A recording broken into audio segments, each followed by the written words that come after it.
time to show you now what it looks like. Ready? The new smile. It's been many months in the waiting. There you go.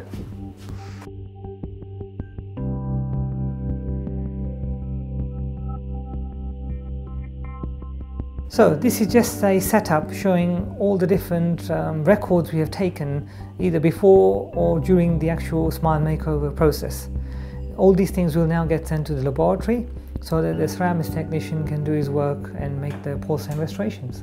So this is showing you the close-up detail of the honeycomb putty and wash technique impression.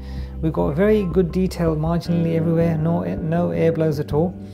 We've got no drags at the back because I syringed the material into the putty, which was good.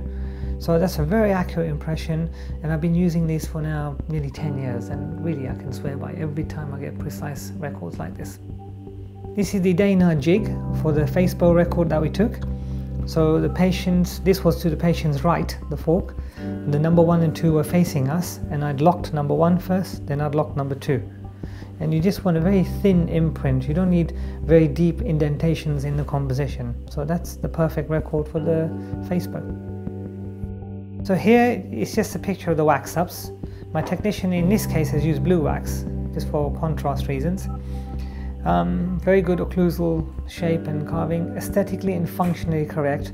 And by having superb wax ups made my life clinically really very easy. When I was doing the temporaries, you saw the flash was absolutely minimum and the finishing didn't take much time at all. This is just a pre-op upper model, and I often just make a few markings and things on there which helps me for the planning before I'm actually doing the case live. So here I've just indicated where I was doing the fibre post, where the veneers are going to be, where the bridge is. It just helps me on the day when I actually do the actual procedure. This is the lower articulated model.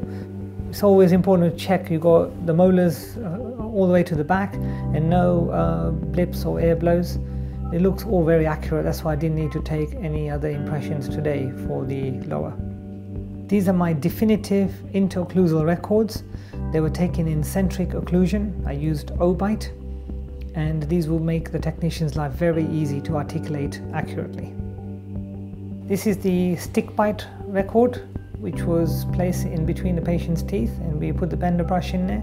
We've also taken digital photographs of the face whilst I was in place, and this ensures we get a nice horizontal plane to the smile, and the incisor ledges are not canted in any way, which is really important, especially in this case because there are multiple teeth missing and crowns anteriorly.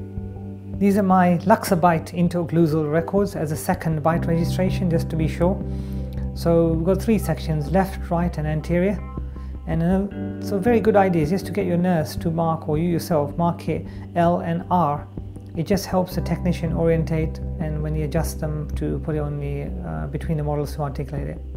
This is the correctly trimmed prep guide, which was simply made with a little piece of putty, and this was made from the wax ups, and it's invaluable in the smile makeover technique, just to make sure there's adequate space for the technician and all the tooth preparations have been done perfectly.